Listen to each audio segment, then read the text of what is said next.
Honorable members, once again I remain Mohammed Tahir Munguno. I represent Marte Munguno Ganzai Federal Constituency of Borno State. Mr. Speaker, honorable members, it is a well-known fact beyond any dispute that the primary responsibility of governance is the provision of the welfare and security of the citizenry.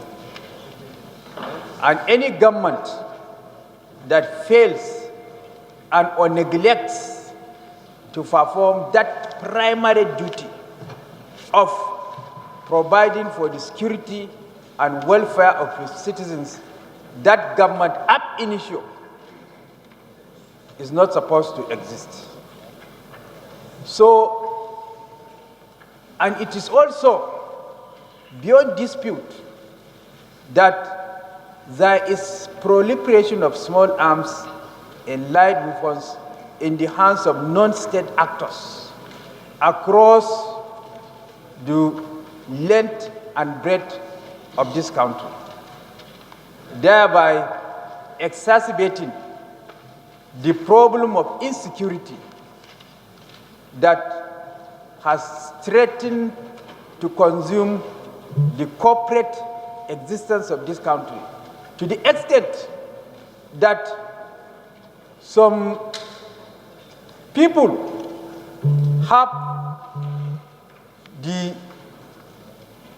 are bold enough to excise some parts of Nigeria and declare a caliphate because they are in possession of these small arms and light weapons that they can afford to engage our armed forces in defense of the territorial integrity of this country.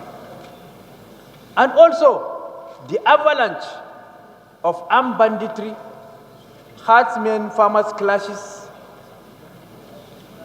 Boko Haram insurgency, and even the problem of the Shiite sect that is beginning to rear its ugly head in our body polity can all be traced to the fact that non-state actors are in possession of these small arms and light weapons. And for government to discharge that primary responsibility of providing for the security and welfare of its citizens, there is need to have a body corporate that can not only back but can bite in the discharge of its duties in the moving of sensitization and moving of these light weapons and small arms from the hands of non-state actors, so that collectively we can sleep with our two eyes closed. And it was against this backdrop that this House, being a chamber that is representative of the will of the Nigerian people, is supposed to make legislations that are in consonance with the wishes and aspirations of the people. It was against this backdrop that I'm inviting these hallowed chambers to legislate or first, for second reading, the establishment of this commission, so that this commission will be legally saddled with responsibility of not only moving off these light weapons and small arms from non-state actors, but also sensitization on the dangers of allowing these small arms to be in the hands of non-state actors. And even go forward to give reward for people that on their own volition, suo motu, can surrender these small arms and light weapons to the state, so that these dangerous weapons cannot be in the hands of state actors. So instead of approaching it in an ad hoc manner, in a stopgap manner, like Zamfara state government the other day is bringing out some amount of money to give as reward for people that are ready to surrender their arms. Ditto Borno state government, ditto Katsina state government. So there is a need to institute a commission with a legal framework that will be saddled with the mandate to discharge this function so that these small arms and light weapons can be mopped off. And once we do that, it is also in consonance with ECOWAS convention that urges all West African member states of the economic community to put legal frameworks or institutions that will be saddled with the responsibility of mopping up these small arms from non-state actors. So against this backdrop, I am inviting my colleagues to support the second reading of this bill, to borrow the word of my friend, Honorable Osai Osai, with the speed of light. Thank you.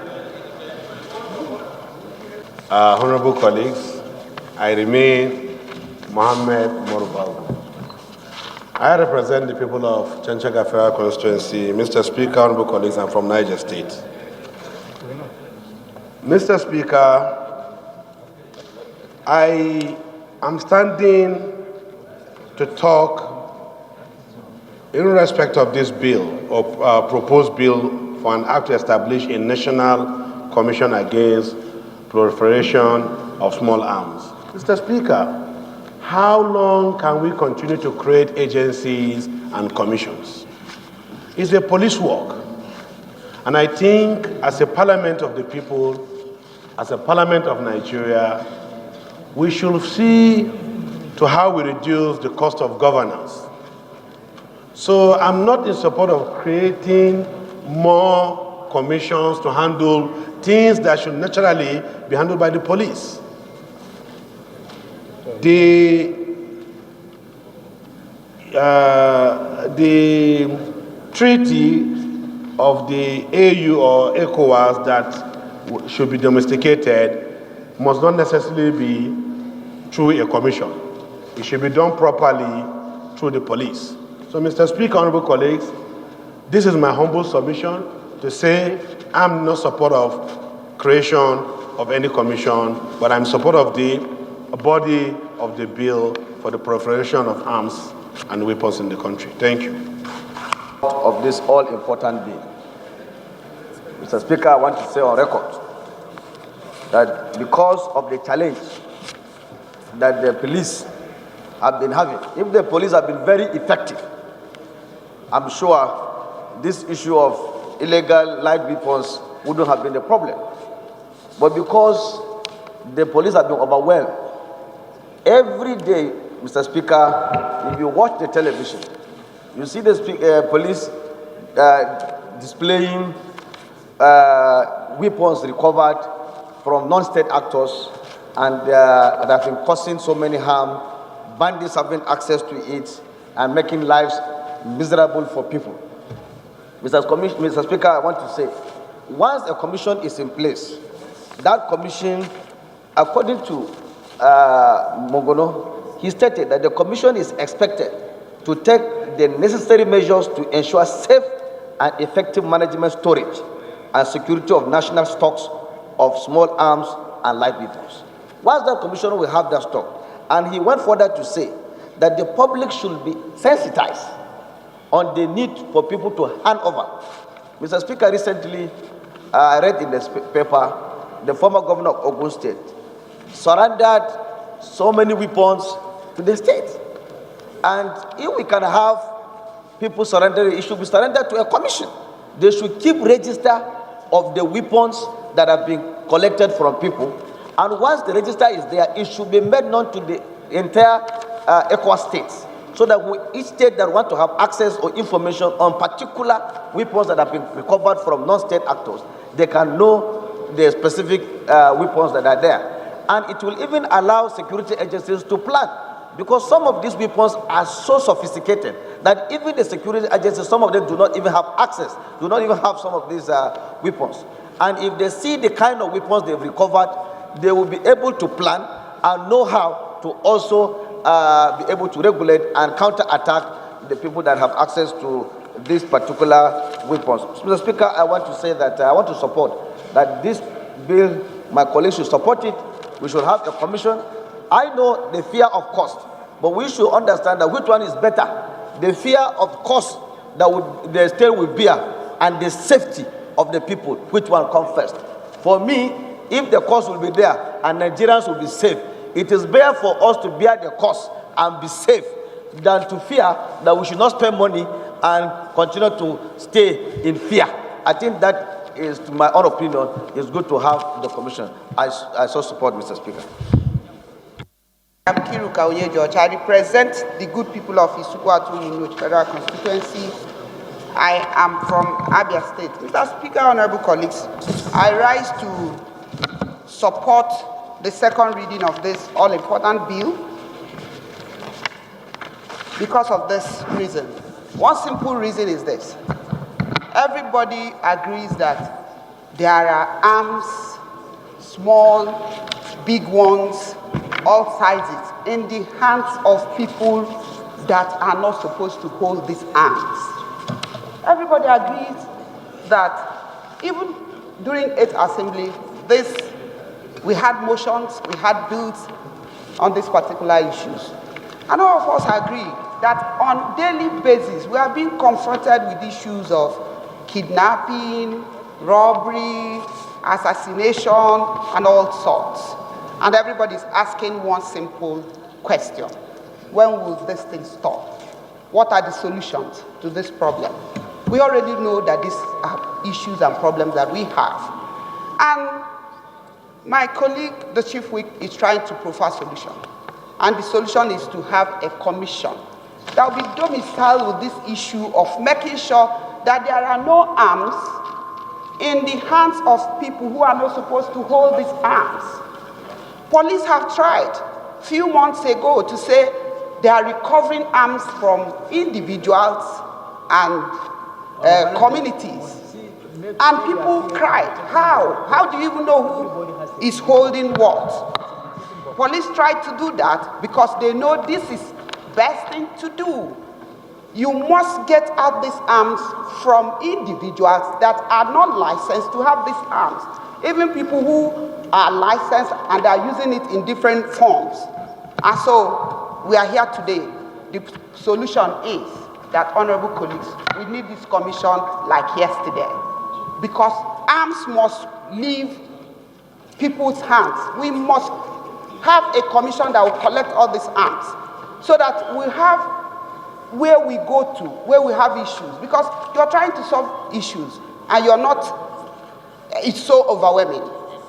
Today, you provide this solution, another in the afternoon, another thing tomorrow, and all that and all that. Let us have a one-stop shop that if anything happens, we go there. If we see people with arms, we know where it's coming from.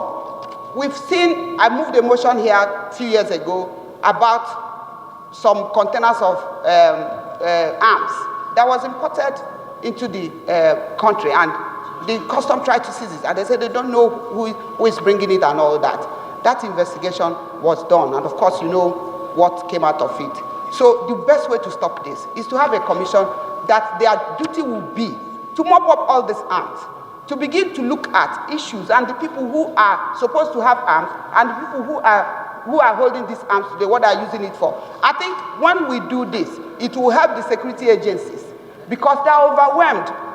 Let us not pretend about this. They want to stop this, but how do they stop it? They are overwhelmed. Every time we are calling them for one intervention or the other, and yet they can't do it alone. So this commission, if you look at the body of this bill, you see how the commission will be formed. The civil society will be involved, the parliament will be involved, the retired generals will be involved, all the people who are professionals will be involved. And if we do this, then before time, I'm sure that we'll have solution to what we don't have any means of solving today.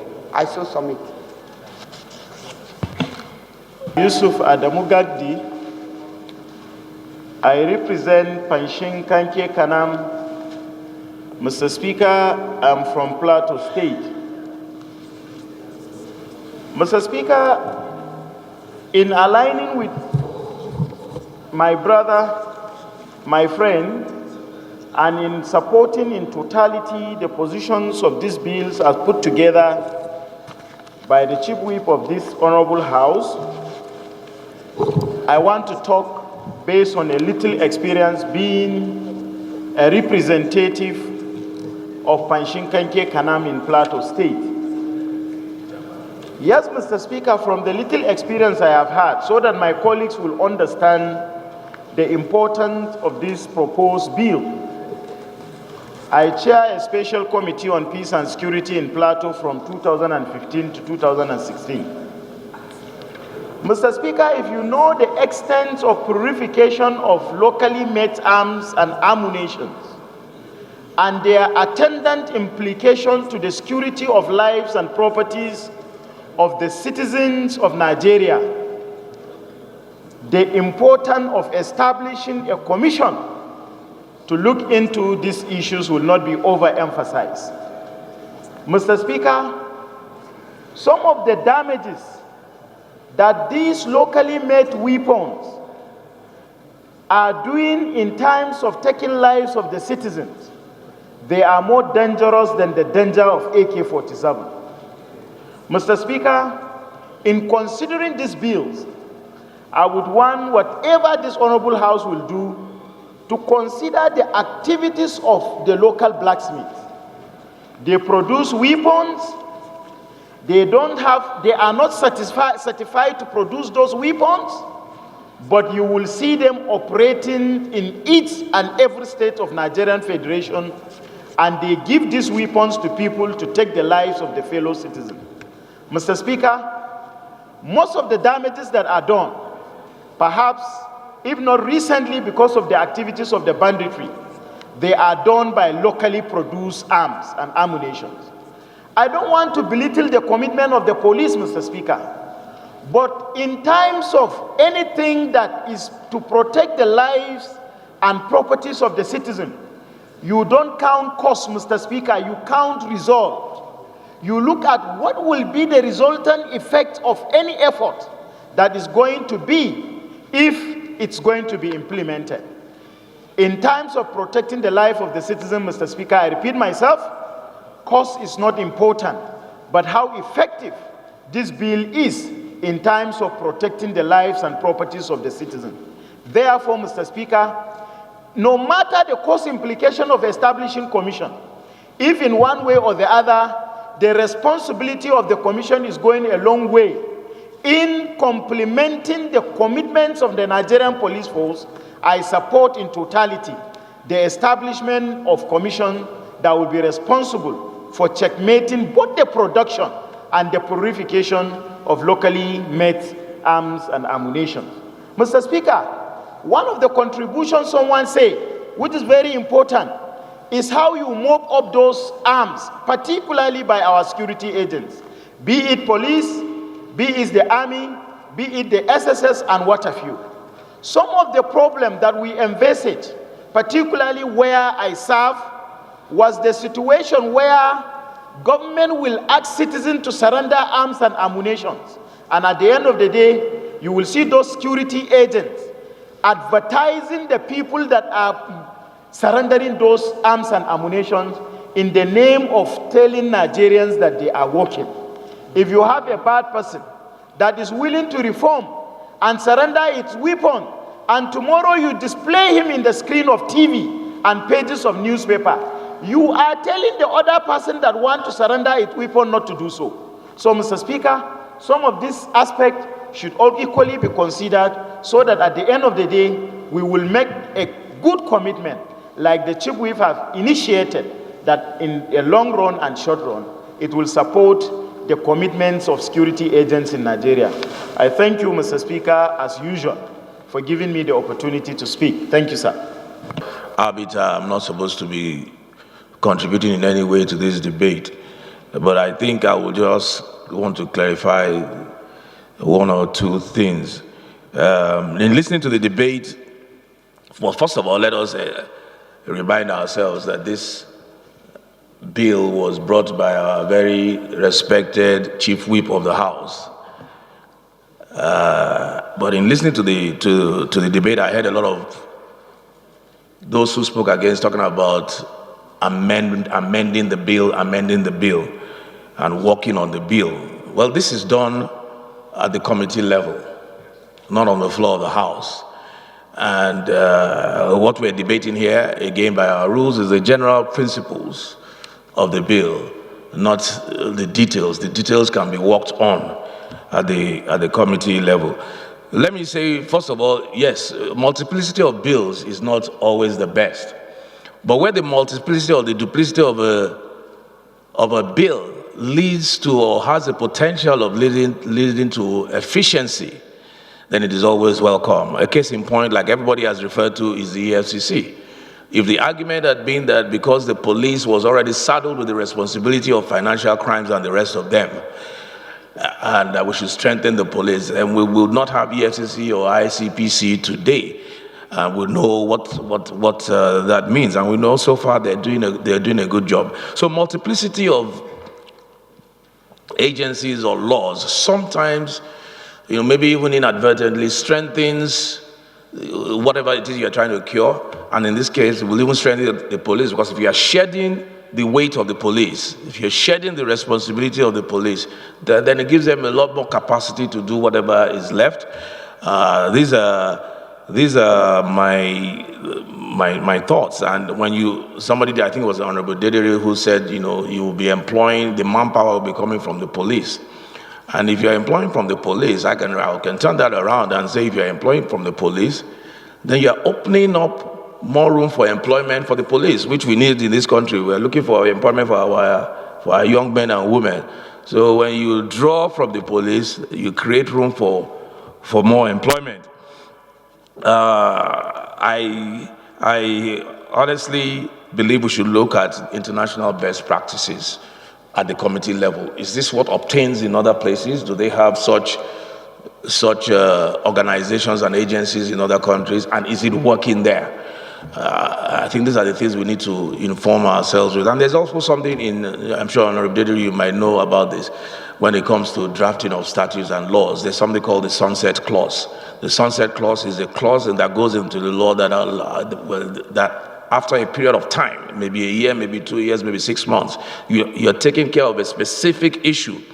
So the sun sets on that law after maybe a year or however long you want to put it, when you've taken care of the problem and it elapses. So it may not be a permanent law, maybe a law just for that moment to take care of small arms and ammunition, which is we cannot deny the fact that it's a problem. It is a problem. We had the experience here just 2 days ago. So just my own little tidbit. I'm not trying to sway anybody one way or the other. So we'll put the question. Those in favor of the bill, please say aye. Those against, please say nay. The ayes have it.